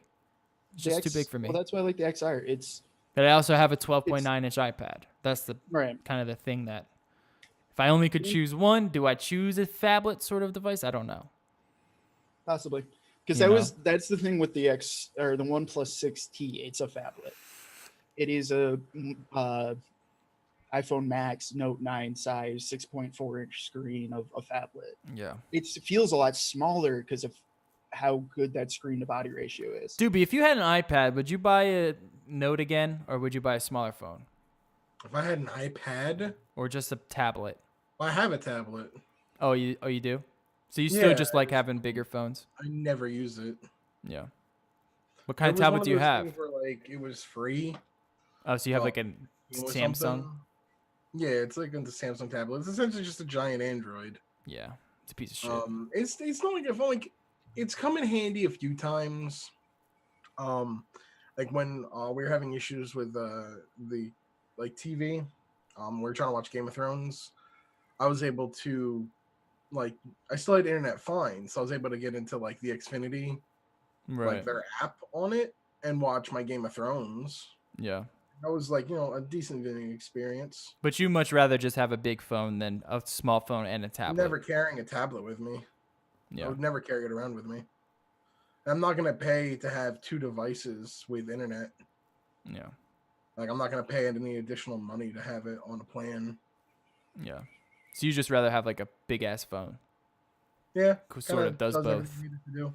Yeah. I pay for my tablet to be cellular, but that's also because it's $10, and Yeah. it's still on the same plan as my phone, so it's the same data coming from both of them. I'm the same boat. I'd like to have a small phone in my pocket and then a tablet in the bag. So like for $10, I'll do that. If it was anything more than that, fuck no. Yeah, $10 is nothing. Because I also get free hotspots, so Yeah. that's the other reason why I do that too. Is I can just use my tablet, turn that into a hotspot if I need to, and then have my laptop on it. Yeah. Which that's nice. It's just nice luxury to have. But I could also see the argument like just carry around a big ass phone and then it kind of takes care of both needs. That's what Kate does. I prefer the XR size. I think it's the perfect size. And I prefer the XS size, okay? Yeah, for me, dude, no, for me, that 0.1 inches matters to me. That's fair. For me, it's the exact same size as my old phone. Yeah. Listen, don't be a size. It's a tiny bit. It's a tiny bit bigger, but that's the biggest difference. Is like I pick up this phone and my old phone; they feel exactly the same. Yeah. And that's a huge. I mean, that's a dumb selling point, but that's a huge selling point to me. Yeah. It was a complete opposite for me. I picked up my old phone and I was like, this is fucking gigantic. Get it away from my pocket. And I mean, I was coming from a 5-inch phone. Yeah. And now But I also wouldn't. I don't think I would go smaller either. I really don't think I could go any smaller than this. Going back to It'd be too this, small. and then also the XS or X size, which I still think is a ruler, but I could live with it. Yeah. I couldn't go back to smaller either. But that's also because I think the older I'm getting, my eyes are getting worse. Because like I use my girlfriend's, her entire family runs off of iPhone SEs. And, It's like, too going small, back- dude. Yeah, and then it's too small at this point. It's too small. If that was all the screen, I think I could live with it. Yeah, oh for sure. That'd be awesome. But, It like, might be a little too small, but Going back to a 3-inch screen, in today's age, I'm it's too old. too small. My eyesight's going, and I know that Yeah. because it's been like 2 years since I've been to the eye doctor, and I definitely need a new prescription. Yeah. Everything is dull. You guys have to go to the eye doctor, man. You're making your eyes worse by straining them. No, I'm going in the new year once. I still Once go I get back every from year. I just vacation. know they say they're not getting worse, but I'm like, either I'm getting worse or paying for- technology is getting worse. Paying for new lenses is like I know. new glasses are pricey. Well, that- do you have a that's Warby really- Parker? Frames. Do you have a Warby Parker near you? I've been going to the same family eye doctor, like optometrist, since I was like a kid. Well, get your prescription there, but Warby Parker, they have like cheap, nice, like modern frames. Like that's their thing. Is like $100. because they're There you not part of like the I don't know, that one company that He's owns like, all the he's glasses. the kind of optometrist that like has like half of his building is Yeah, it's like a glasses like store, and doctor's then office, and the other half of the building is a friggin' store. yeah, Got you. but they I'm the cheap ass who uses like America's Best type places. yeah, that's what I used to do before. Well, Yeah, no, see, I because want you like a pair of those Cool, I don't I'm gonna- watch sports, Wayne, but the Michael Barkan, like the blue frames. Oh yeah, I love like colorful frames. Yeah. I've never had a pair of like nice ones. I think I might go with like the clear frames. My next pair. I'm going back to transitions because I used No, to run. can't do it. I used to have transitions, and then I switched to the clip-ons. But no, every time I put them in my pocket, they bend. Mhm. just get a nice pair like Ray-Ban or Warby Parker sunglasses made for Like prescription sunglasses. you. Yeah, Yeah, 'cause I'm I- telling you, there's a It Warby does- Parker in Philly. Check it out. It's really cheap. it does. It Covered does in my cost a lot insurance. more. Well, no, yeah, like it does cost a lot more, but like if you pony up for that, you'll be a lot happier. Because like Yeah. I did that once, and it's like you can still use them after the script changes, mostly, but it's one of those like it just feels so much nicer. Yeah, they don't it- scratch it- immediately. Feel better, yeah. You know, they have like the nice lenses. Well, I on always them. get scratch like scratch resistant lenses. Oh Oh, yeah. everyone does at this point. I Should. mean, I have to. I was a Yeah. terrible kid. I would sleep with my glasses on as a kid. Oh, I used to break them all the time. Well, that's Oh, why God. I do the American Best style thing of like, oh yeah, I get 2 pairs of glasses for $5 more than the eye exam, and then I go to Warby Parker Mhm. with the script, and I buy 1 pair of nice ones, and then I have 2 pairs of $5 backups that I don't give a fuck about. Yep. Right. All right, I- game of the year. Game of the year to me goes to Red Dead. I had to choose Red Dead. It's just more of a memorable experiment. It's just more of a memorable experience for me. And experiment. An experiment compared to God of War. That was the runner-up. But I had to give it to Red Dead just because I really don't think we're gonna get a game like that in a long time. Where God of War, it was a masterpiece of the type of genre it is. But I mean, we're gonna get a lot of God of Wars, you know. So like how it felt last year with Horizon Zero Dawn versus Zelda. Yeah, exactly. Yep. And Red that makes Dead, and I wrote in here that Red Dead felt to me more like a Western Breath of the Wild with a much more bigger budget and better voice actors. That's basically what it felt like. It was an open world, like a brand new open world experience that we just haven't experienced. And like some of the game is so real that it's like not fun, but that's kind of how it was designed to be. And I thought that was really interesting. It kind of made me think about like what it means to be a game. Where God of War, it's a fucking video game. Like you're playing it as a video game. You get good at it like a video game. There's not much thinking in the game. You know, it's more of you're just watching Kratos kind of go through what he's got to go through. Where Red Dead Redemption, you're doing a lot of things that kind of challenge your own morality. And it's just overall a little bit more memorable. And, you know, I can guarantee you we're going to get another God of War. It's going to be sick. It's going to be awesome. But And he won't say boy every 5 minutes. you better say it every 1 minute. Goddamn boy. I mean, obviously it's Fortnite. I'm just kidding. Fuck that. Game of the year.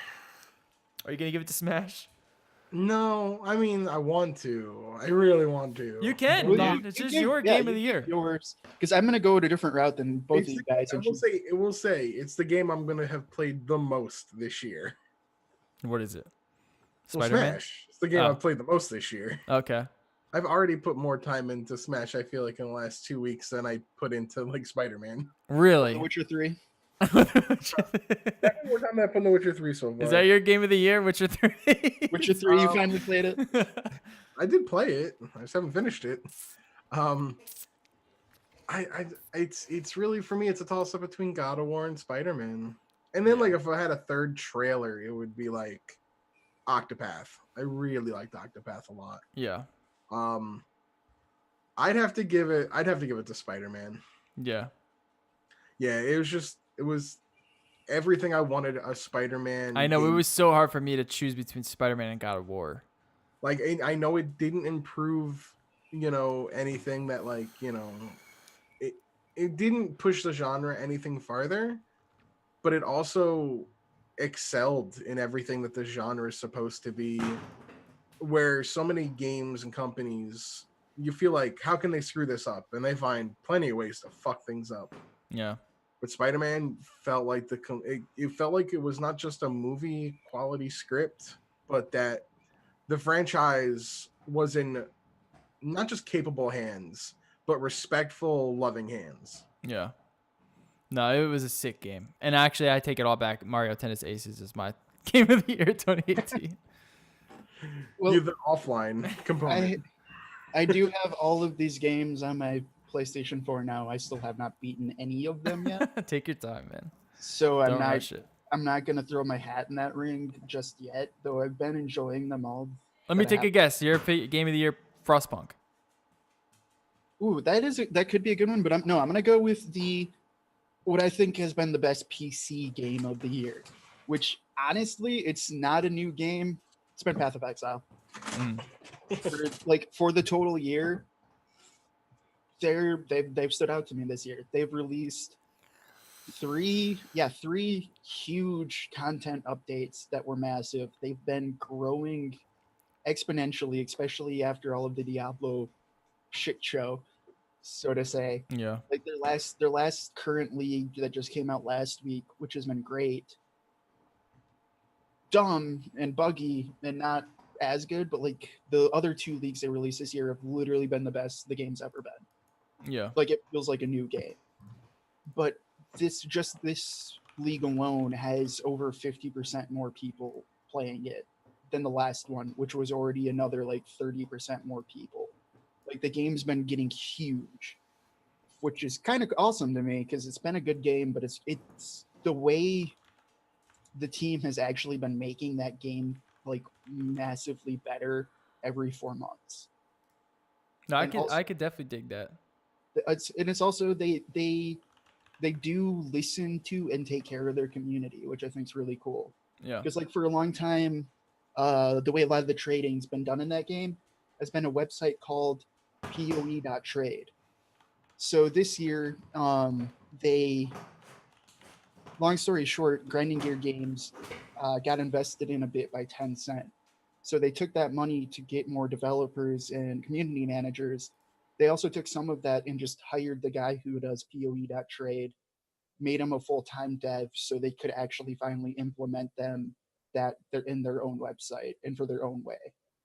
So instead of just like running someone out of business, they're like, hey, we see what you're doing for the community. We're going to pay you to do that better, which is awesome to me. Yeah, that is cool. So no, for PC Game of the Year, I think that's that. Just because they've been doing it all better. Is that's your favorite game too that you've played this year so far? Yeah, probably. The other favorites, Total War Warhammer 2 had a really good expansion DLC with Vampire Coast. Frostpunk was really good. RimWorld had a really cool full release.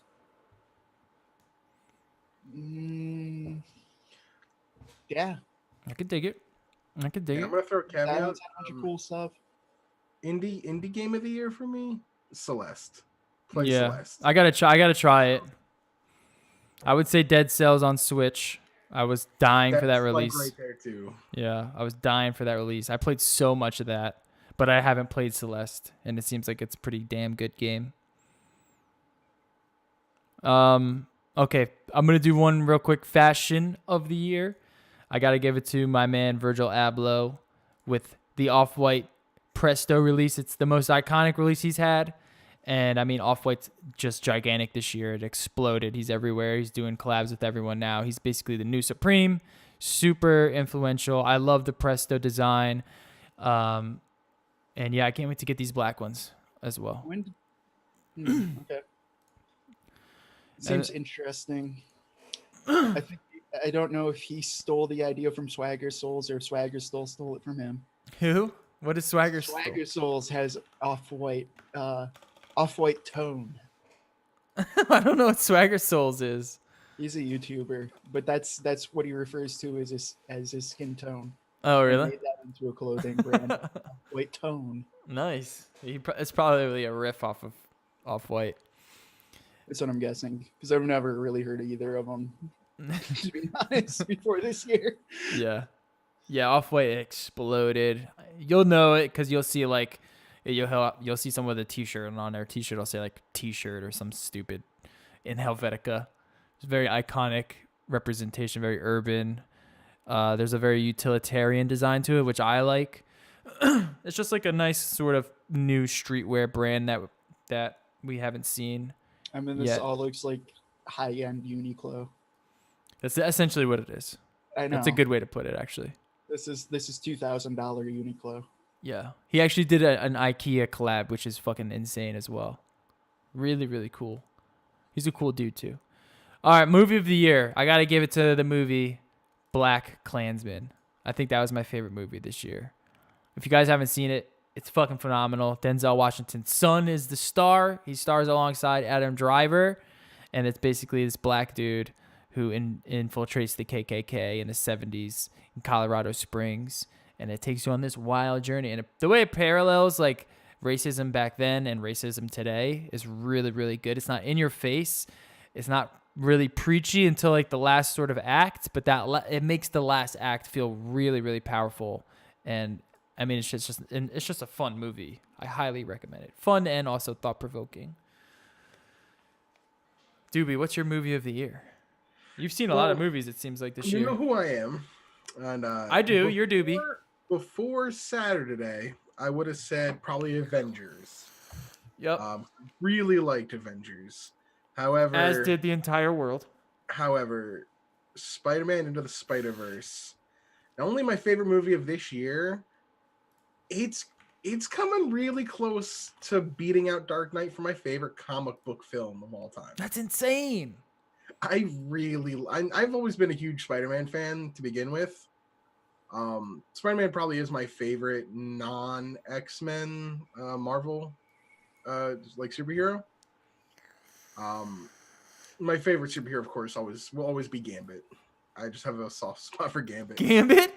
Yeah, I'm a huge Gambit fan. Why? That's so odd. I grew up in the 90s when the animated show was on Fox. Yeah. Gambit was like always one of my favorites because he was like a major character in that show. He was kind of cool, but that's an odd one. He's super charming. But yeah, Spider-Man. This is who Gambit is, if you don't know, by the way.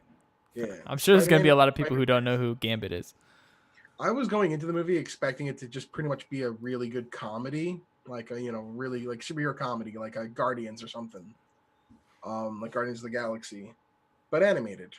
I knew the animation from the previews that was like everything I wanted it to be, but I didn't really know just how beautiful it was going to look until I saw it. And growing up with that franchise, like there was just so many things in it that I like always wanted to see, and it felt like the movie respected me as well. Like I get why people wouldn't want to see it if they're not into the comic book fans, and I still think it's a movie worth seeing even if you like don't know all of the comic book stuff. Yeah. But for me, it was the perfect Spider-Man movie that I really wanted. And I thought it was, and I really liked Homecoming, and I thought it was a better Spider-Man movie than Homecoming was. That's awesome. Yeah, I got to see it, man. I got to check it out. Like there was good emotion, like, good feels, deep feels. Yeah, there was like, I really want to see Doobie cry. And then, of course, I mean, any time the thing was like, not only was it a Stanley cameo after he died, a really touching tribute. After the credits, they did a nice tribute to him, like a screen. But the original animator for like the original comic book artist, who did a lot of the art on the comics, he died about a week or a week and a half before Stan Lee did this year. Oh. So it was a tribute to both of them. That's pretty cool. Which was really fitting. And also probably one of the funniest post-credit scenes ever, especially if you like internet memes. Okay. I'll take your word for that. It was, I don't want to spoil it. It was really good. Jerry, you have a favorite movie? Did you watch a lot of movies? And I'm not the huge movie person, so yeah. For dumb feel good movie,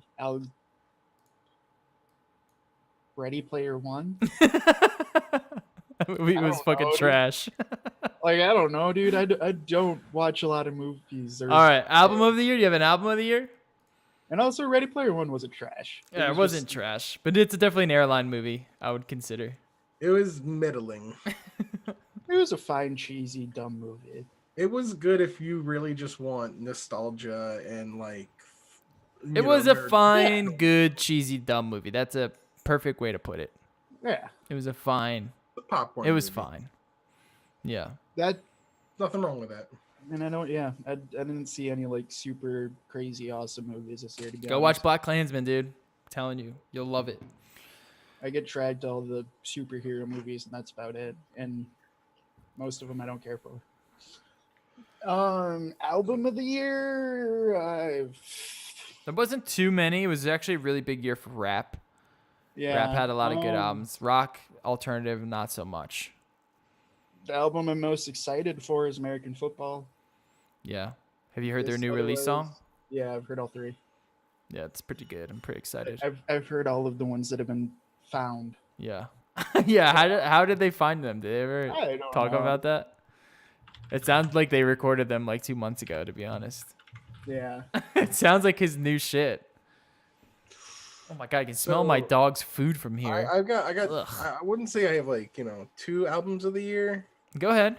but so my like I guess I would say I'll break it into 2, like hip hop and rock, which are the 2 main like things that I actually listen to albums of. Yeah. Coheed and Cambria released their new album this year, and I really liked that album. It was really good. Had a really solid sound that was almost reminiscent. Like there was some interesting things in there that was like, okay, for some reason that reminds me of old My Chemical Romance.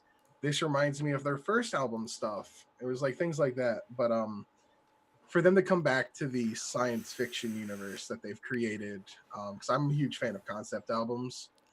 And then Yeah, this is I do want to hear this one because I heard it takes that to another level. It's a really solid album. I don't think it's it's not their best album. I personally have my favorite album by them, but Which is? my personal favorite album is their first album. Yeah. It's the one album I will always on repeat can listen to. But I like them all. Just some of them I like least. But yeah, no, this album is it's the start to a new tetralogy. Is that 5? Yeah, new first album in the set of 5 albums, telling a new story. Yeah. So I'm excited for that. Hip hop, yo, if you not like Kendrick Lamar, not only like kills it himself, but he also does a great job curating albums. The Black Panther album Yeah. was super good. It really was. And King Dead is one of my favorite songs of the year.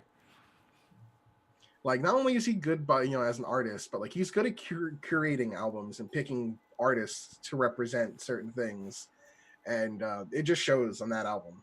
Yeah, I did enjoy that one too. More like I was surprised that I was listening to a lot of music off of a soundtrack. I'm not that type of soundtrack guy, but Black Panther soundtrack is actually solid. Yo, like, let me say, like this year, King had Dead is a Black great Panther- song.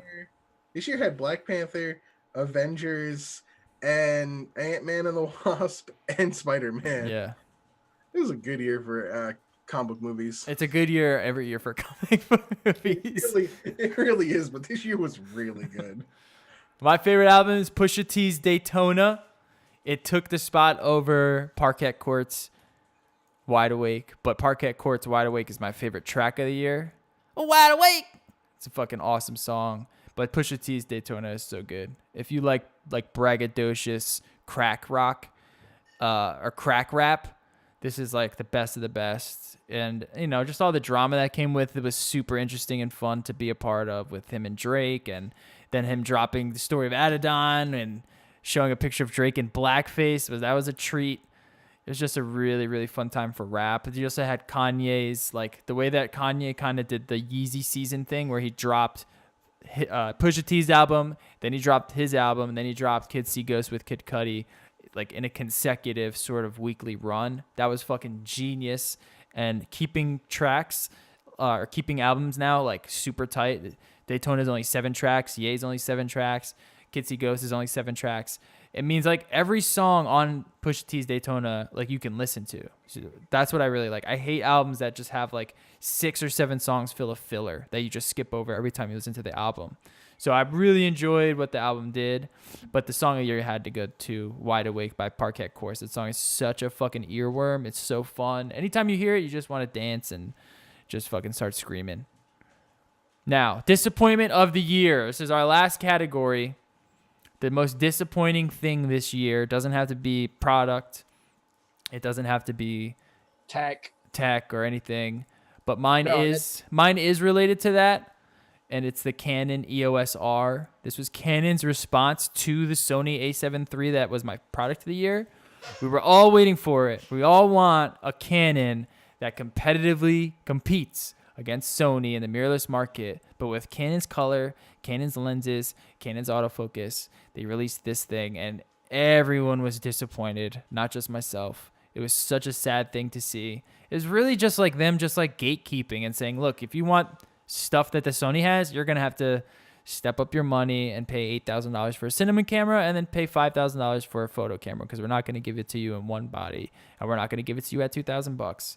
So it was really sad to see that. Hopefully next year, now that everyone's kind of just like fuck Canon, they do give it to us, and then that will be my product of the year. We'll see, but that was my biggest disappointment. I was really upset with that because I'm ready to leave the Sony world. I've had my time with it for 5 years now. I'm ready to go back to Canon or Nikon, but they just can't get it together. So I was left disappointed this year. And I'm curious to know your guys' disappointment of the year. Easy. This is Diablo, mobile Diablo. Online. That's a good one. The Nintendo Switch online services.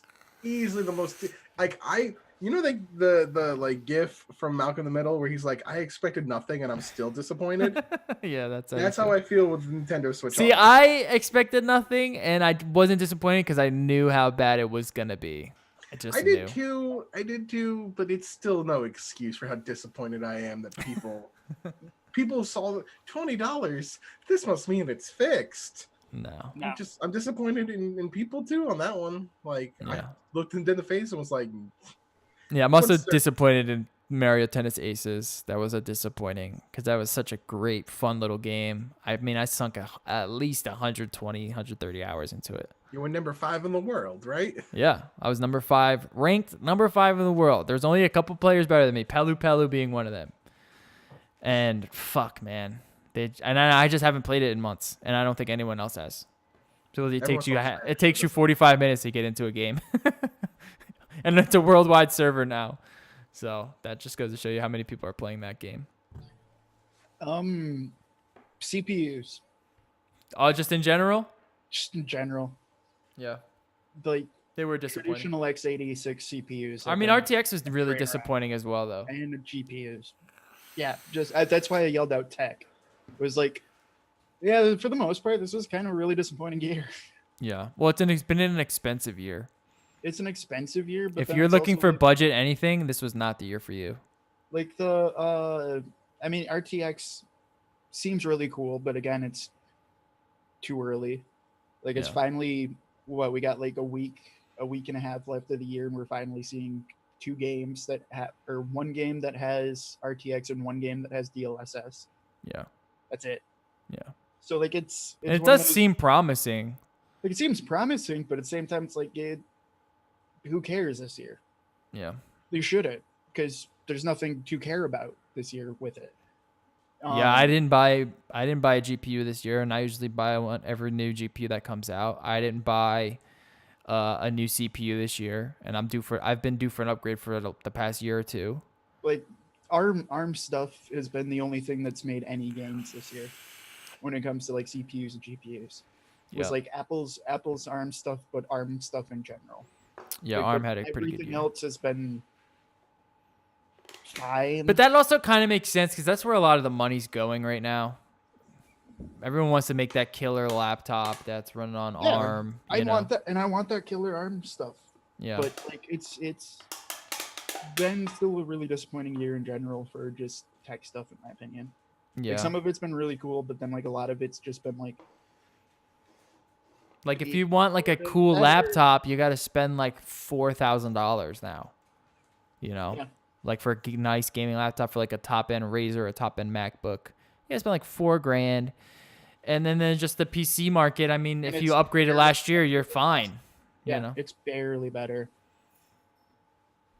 And then a lot of that's like, or and then some cases it might not be better because, Intel being Intel made it so now you have to buy an i9 to get hyper-threading instead of having to buy an i7 to get hyper-threading. Right. Yeah, so I think just in general, like tech was kind of slow this year. There's just a lot of bullshit in gaming going on. It was tech, but it's I think bullshit's the best way to say it. Where it's like it wouldn't be as disappointing if all of this hadn't been released at like exponentially higher and stupider prices, while also companies choosing dumber and dumber anti-consumer paths to go down. Yeah, a lot of With, like, service products. Like with like like Intel going with the no, now you have to spy $1,000 processor to get hyper-threading that's been on every other competitor's cheap ass processor.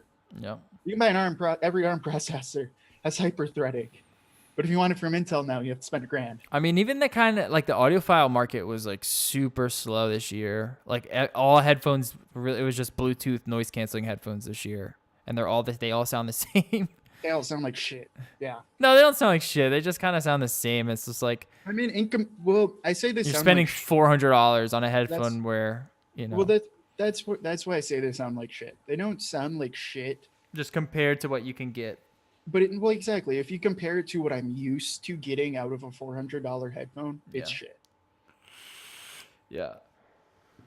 So like what that price point used to be, it's a completely different thing now. Yeah. Yeah, and there really wasn't many new releases in that market either. It's basically a bunch of like Sennheiser.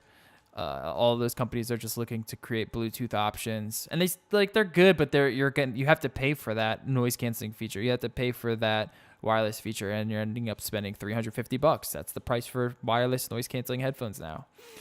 But the camera world has been lit. It's been lit. It's been crazy. It's been so fun to watch. It's my favorite thing this year.